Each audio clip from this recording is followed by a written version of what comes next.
Hare Krishna, Haribo, Hari Haribo. How are you all?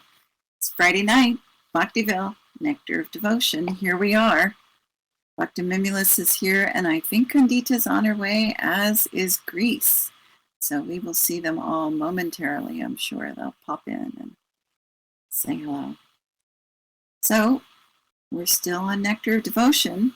We have a long ways to go for this book, but this is like the best book ever, this handbook of devotion. So tonight we'll finish chapter 11 on the aspects of transcendental service, and we'll continue on to chapter 12, which is a discussion on revealed scriptures. We're on page 98 of the book and page 134 of the PDF. I'm going to backtrack a little bit. We'll start at the last chapter on page 98, which we read last week, but I think it'll be a nice overlap. Who is this orange puff of smoke? Hey, Grease Coast. Hey. Hi, Grace. Pizza Nice too. entrance. Yay! Haribo. So I was Haribo. just saying we're on chapter 98 of the book, or 134 of the PDF. Hare Krishna. Okay. All right. But first, let me offer my respectful obeisances to His Divine Grace, A.C. Bhaktivedanta Swami Prabhupada, who is very dear to Lord Krishna, having taken shelter at his lotus feet. Our respectful obeisances are unto you, O spiritual master, servant of Bhaktisiddhanta Saraswati Goswami. You are kindly preaching the message of Lord Chaitanya Dev and delivering the Western countries, which are filled with impersonalism and voidism. I also offer my respectful obeisances unto the Vaishnavas and you devotees here in the temple room of the Lord. They are just like desire trees and can fulfill the desires of everyone. And they are full of compassion for the fallen, conditioned souls. Om Namo Bhagavate Vasudevaya. Om Namo Bhagavate Vasudevaya. Om Namo Bhagavate Vasudevaya. All right, page 98. Greece is wondering who texted him on the phone. That would be me. I texted you on the phone. And Bhakti texted you on the phone. It's like, where's Greece? You should be here. And Kandita texted me. All right. Page 98. Last paragraph on the page. Regarding complete self-surrender, there is a nice description in the 11th canto of Srimad Bhagavatam, 29th chapter, 32nd verse, where the Lord says, quote, "A person who is completely surrendered unto me and has completely given up all other activities is protected by me personally, both in this life and in the next. In other words, I wish to help him become more and more advanced in spiritual life. Such a person is to be understood as having already achieved Sharshti, having equal opulences with the Supreme." It is also confirmed in the Bhagavad Gita that as soon as a person surrenders unto the lotus feet of Krishna, Krishna takes charge of him and gives him a guarantee of protection from all sinful reactions.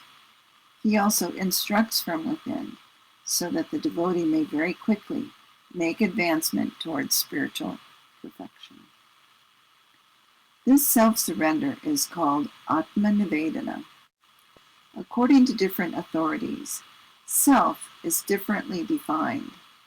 Self is sometimes considered to refer to the spirit self or soul, and self is sometimes considered to refer to the mind or to the body.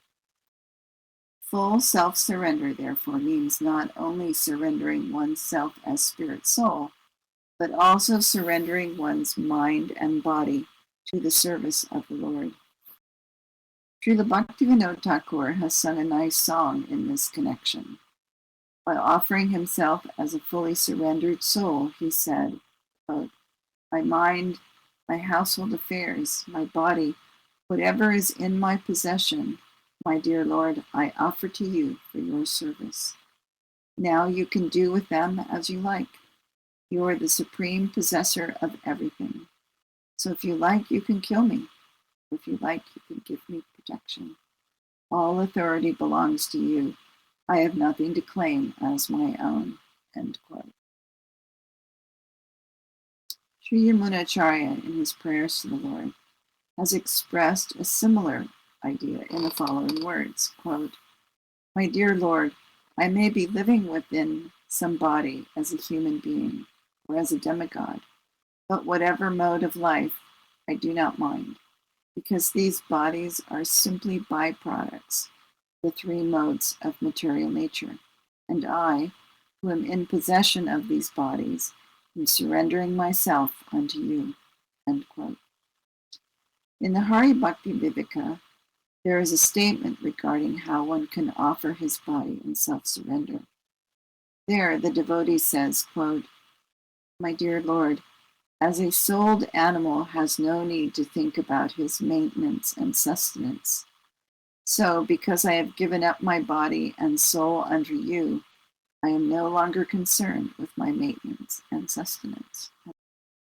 In other words, one should not bother about his personal or family maintenance or sustenance. If one is actually surrendered in body and soul, he should always remember that his only concern is to be engaged in the service of the Lord. Srila Rupa Goswami says that devotional service in friendship and devotional service in self-surrender are two difficult processes. Therefore, such relationships with the Lord can very rarely be seen. Only for the advanced devotees are these two processes easily executed. The purport is that it is very rare to see surrender, which is mixed with sincere ecstatic devotion. One must give himself completely to the will of the Lord. In the 11th canto of Srimad Bhagavatam, 40th verse, 11th chapter, Lord Krishna tells Uddhava, quote, My dear friend, if someone offers me the best thing in his possession, or anything which is very pleasing to him, he will be eternally benefited. End quote. In the Narada Pancharatra, there is a statement of how one can act in all spheres of life for the satisfaction of the Lord. It is stated there that a person who is actually in devotional service must be engaged in all kinds of activities, those prescribed in the revealed scriptures, and also those which are accepted for livelihood. In other words, a devotee should engage himself not only in the prescribed duties of devotional service, which are mentioned in the revealed scriptures, but he should also perform the duties of his practical life in Krishna consciousness. For example, a devotee who has a great establishment or a factory may offer in the fruits of such a material possession for the service of the Lord. In the Hari Bhakti Vilas, there is the following statement about self-surrender. Quote, My dear Lord, a person who has surrendered himself unto you and who is in firm conviction that he is yours and actually acts in that way by his body, mind, and words can actually relish transcendental bliss. End quote. In the Nrsimha Purana, Lord Nrsimhadev says, quote, Anyone who prays unto me and takes shelter from me becomes my ward, and I protect him always from all sorts of calamities. End quote. Serving trees such as Tulsi. In the Skanda Purana, there is a statement eulogizing the Tulsi tree as follows, quote, Let me offer my respectful obeisances unto the Tulsi tree, which can immediately vanquish volumes of sinful activities. Simply by seeing or touching this tree, one can become relieved from all distresses and diseases. Simply by offering obeisances to and pouring water on the Tulsi tree, one can become freed from the fear of being sent to the court of Yamaraj, the king of death, who punishes the sinful. End quote.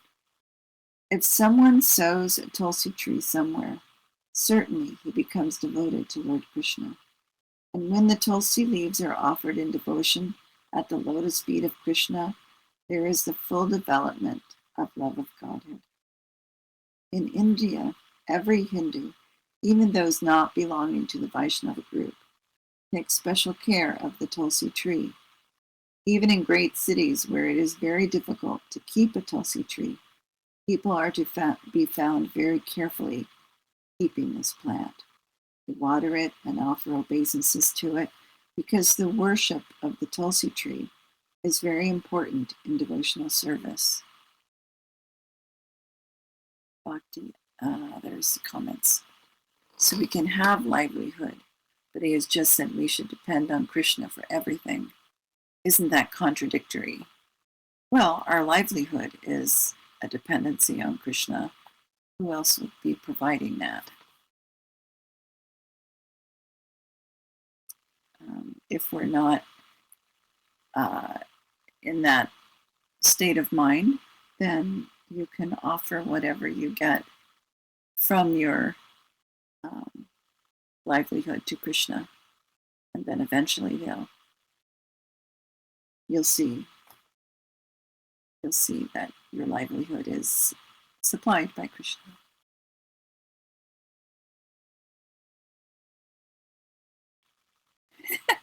Grace says, Krishna created the world for us. Without this earth, we would be floating in space dead.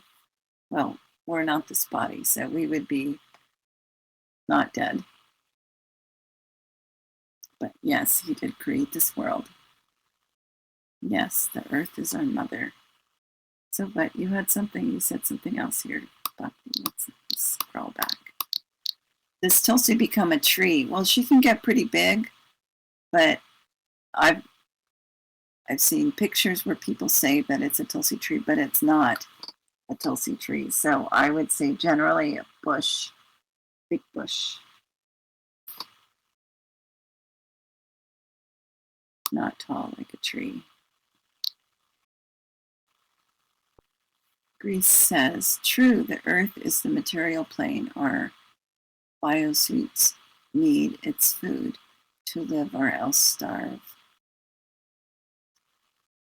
Yes, our bodies in this lifetime need this planet Earth and what it provides, what Krishna provides.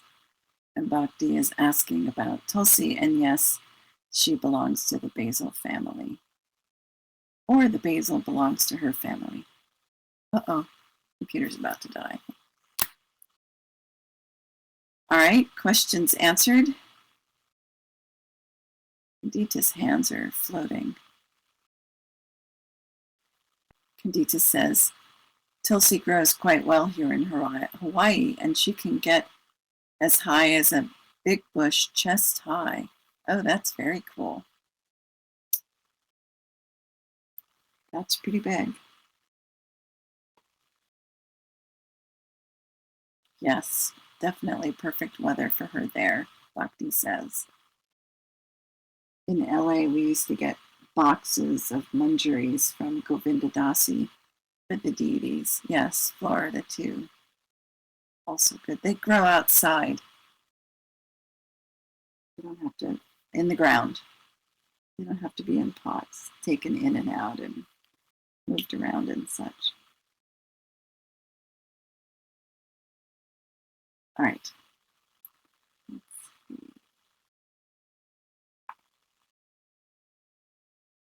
If someone sows a Tulsi tree somewhere, certainly he becomes devoted to Lord Krishna. And when the Tulsi leaves are offered in devotion at the lotus feet of Krishna, there is the full development of love of Godhead. Oh, I read that already, sorry. In the Skanda Purana, there is another statement about Tulsi as follows, quote, Tulsi is auspicious in all respects, simply by seeing, simply by touching, simply by remembering, simply by praying to, simply by bowing before, simply by hearing about, or simply by sowing this tree, there is always auspiciousness. Anyone who comes in touch with the Tulsi tree in the above-mentioned ways lives eternally in the Vaikuntha world, end quote. I didn't say anything about how wonderful she smells, because that's definitely Vaikuntha stuff right there. Bhakti says, Tulsi has saved my spiritual life more than once. Jai.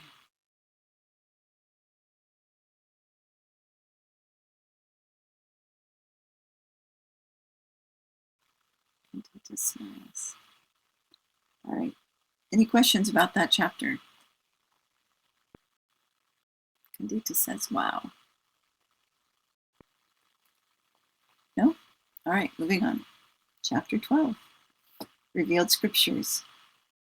According to Srila Rupa Goswami, any book which gives enlightenment in the matter of advancing devotional service is considered to be revealed scripture.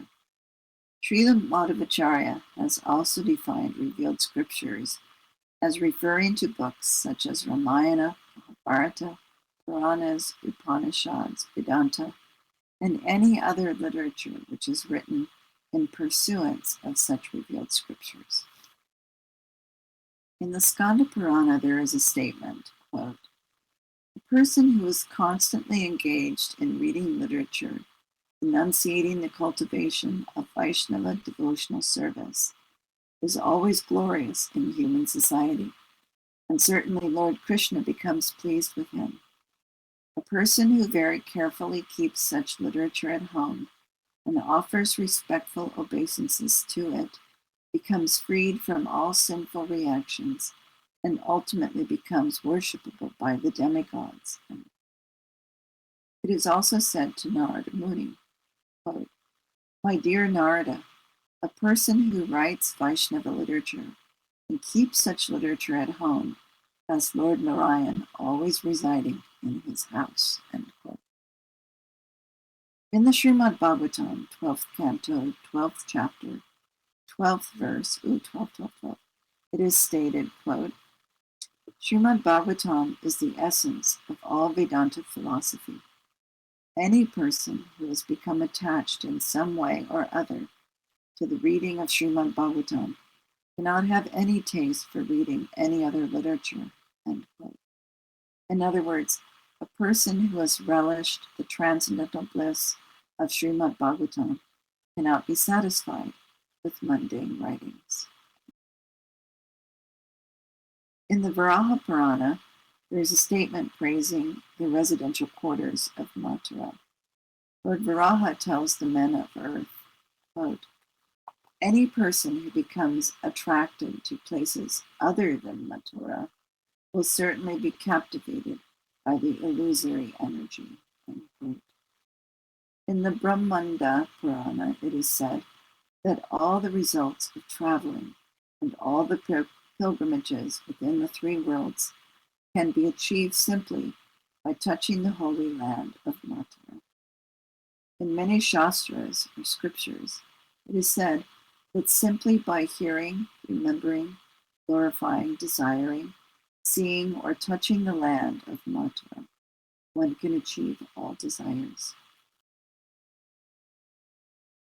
In the Padma Purana, there is a nice statement praising the service of the Vaishnavas devotees. In that scripture, Lord Shiva tells Parvati, quote, "My dear Parvati, there are different methods of worship, and out of all such methods, the worship of the Supreme Person is considered to be the highest. But even higher than the worship of the Lord is the worship of the Lord's devotees." A similar statement is in the 3rd canto, 7th chapter, 19th verse of the Srimad Bhagavatam. Quote, "Let me become a sincere servant of the devotees, because by serving them, one can achieve unalloyed devotional service unto the lotus feet of the Lord. The service of devotees diminishes all miserable material conditions and develops within one deep devotional love for the Supreme Personality of God." In the Skanda Purana, there is a similar statement, quote, persons whose bodies are marked with tila, symbolizing the conch shell, wheel, club, and lotus, and who keep the leaves of tulsi on their heads, and whose bodies are always decorated with gopi chandana, even seen once, can help the seer be relieved from all sinful activity. A similar statement is found in the first canto, 19th chapter, 30th verse of the Srimad Bhagavatam. Quote, there is no doubt about one's becoming freed from all reactions to sinful activities after visiting a devotee or touching his lotus feet or giving him a sitting place. Even by remembering the activities of such Vaishnavas, one becomes purified along with his whole family. And what then can be said of rendering direct service to him? In the Adi Purana, there is the following statement by Lord Krishna himself, addressed to Arjuna, quote, my dear Partha, one who claims to be my devotee is not so. Only a person who claims to be the devotee of my devotee is actually a devotee. Unquote. No one can approach the Supreme Personality of Godhead directly.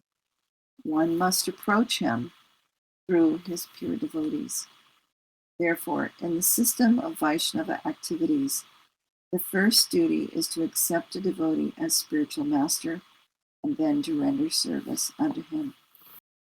Sri Rupa Goswami affirms that all the quotations given in the Bhakti Rasamrita Sindhu from different scriptures are accepted by the great acharyas and devotees of the Lord.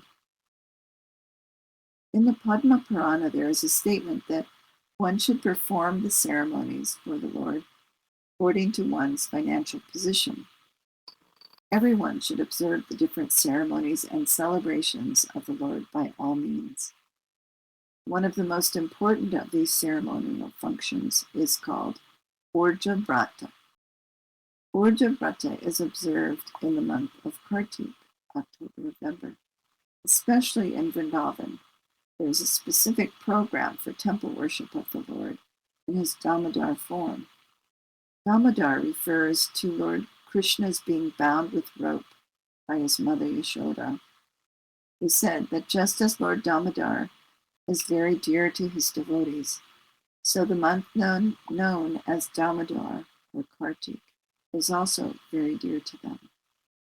So Kartik is coming up. It starts on the 8th or 9th of October and goes for a month. And we generally sing Damodar prayers every night and offer, I think it's the 8th. Let me look at my phone, my calendar. We offer a candle each night, either in the morning or in the evening or both, and to Krishna. And we often have a picture.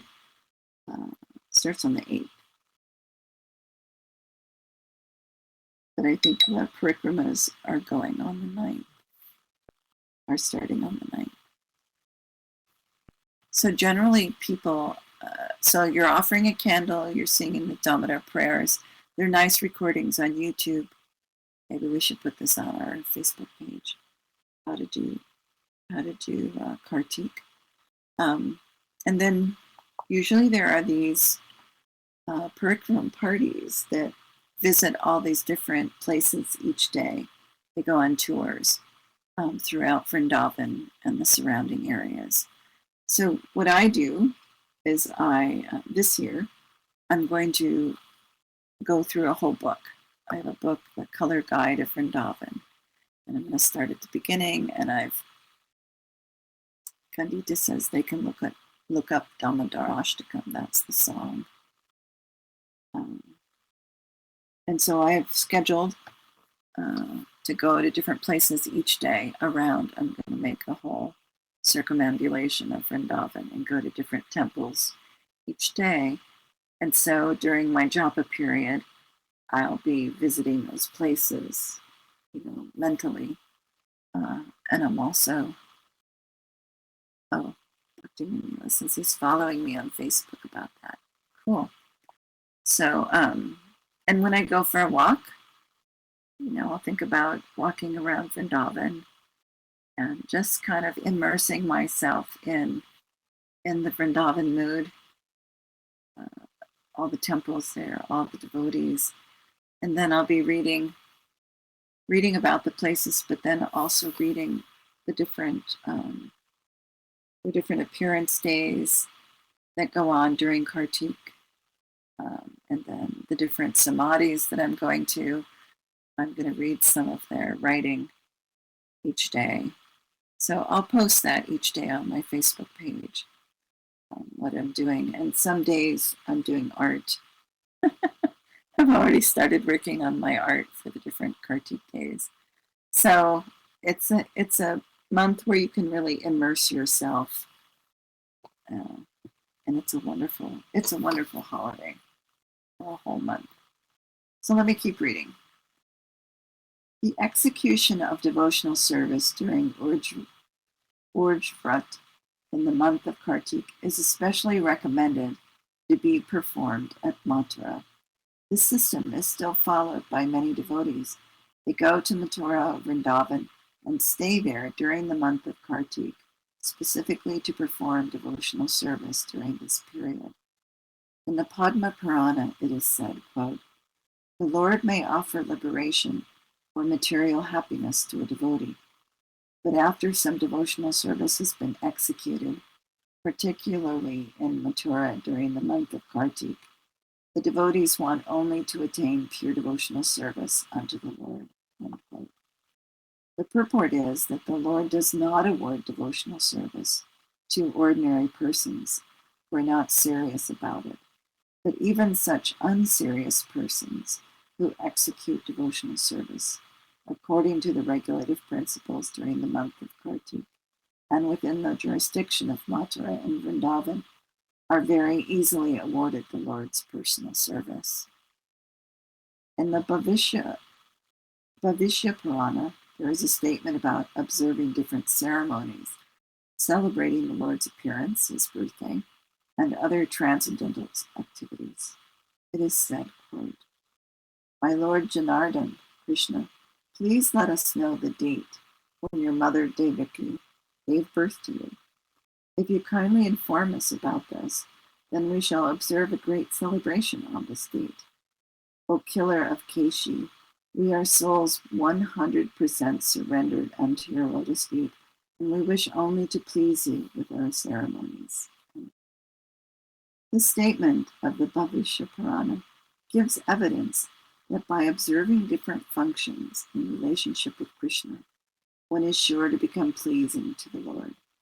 It is said in the Adi Purana, quote, "A person who is constantly engaged in chanting the holy name and who feels transcendental pleasure, being engaged in devotional service, is certainly awarded the facilities of devotional service and is never given just mukti, liberation." Mukti means liberation from material contamination. When liberated, one does not have to take birth again in the material world. The impersonal is desired to merge into the spiritual existence, to end their individual existence. But according to Srimad Bhagavatam, mukti is only the beginning of one's becoming situated in his normal condition. The normal condition of every living entity is to be engaged in the devotional service of the Lord. From the statement of the Adi Purana, it appears that a devotee is satisfied simply with being engaged in devotional service. He does not aspire for any liberation from material conditional life. In other words, anyone who is engaged in devotional service is not in the material condition of life, although he may appear so. Jai.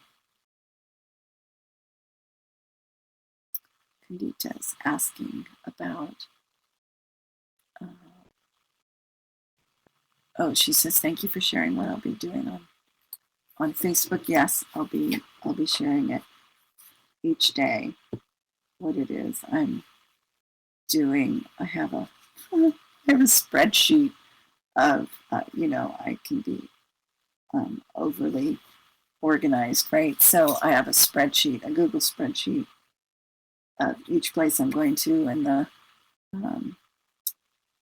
pages that I'm reading and the songs I'll be singing, and the different additional books I'll be reading or songs I'll be reading or learning. The first day, of course, I'm at Krishna Balaram, starting there, and then going around to Madan Mohan and Sanatana Goswami's.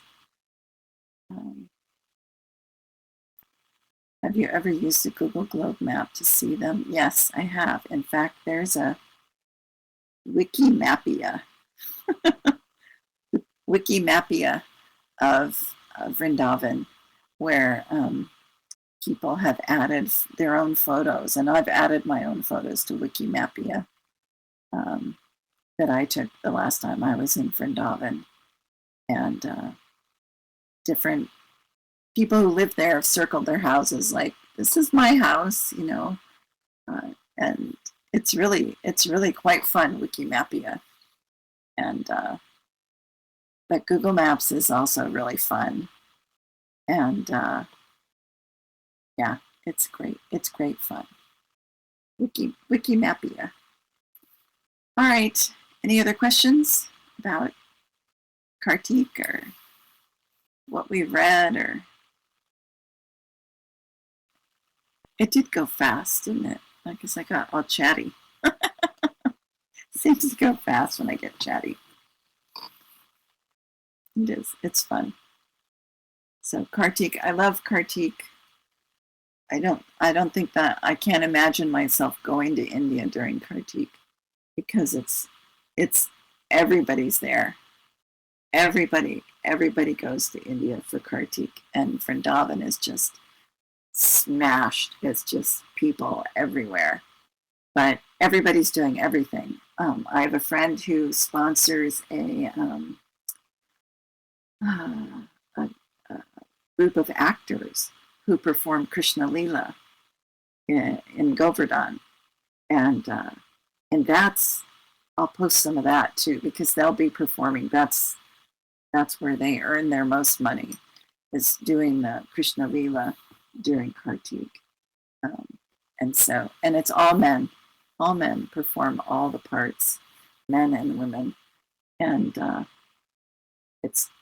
I don't always understand what they're saying, but you can understand the Leela, and the acting is just really fun. Just fun stuff. So lots of fun stuff going on. So one year, Kandita and I did little do you remember this, Kandita? You and I made little temples all around Bhaktiville, and we took that was fun. And every day we put up a new thing, and with information and pictures, and you could go all around Bhaktiville to all these different places in Vrindavan for Kartik. You were the first person. That was really fun. So we've done a lot of different things here in Bhaktiville too, but this year. Yeah, I've done that a couple of times here in Bhaktiville, either with the little temples. One year we had a big map and showing people where to go around the property. We have lots of property. So anyway, all right, my friends. Let's see. We have Nectar of Devotion again on Sunday, and we have Bhagavad Gita on Tuesday, and Ekadasi is on Wednesday, just to let you know. All right. Thank you very much. All glories to Srila Prabhupada.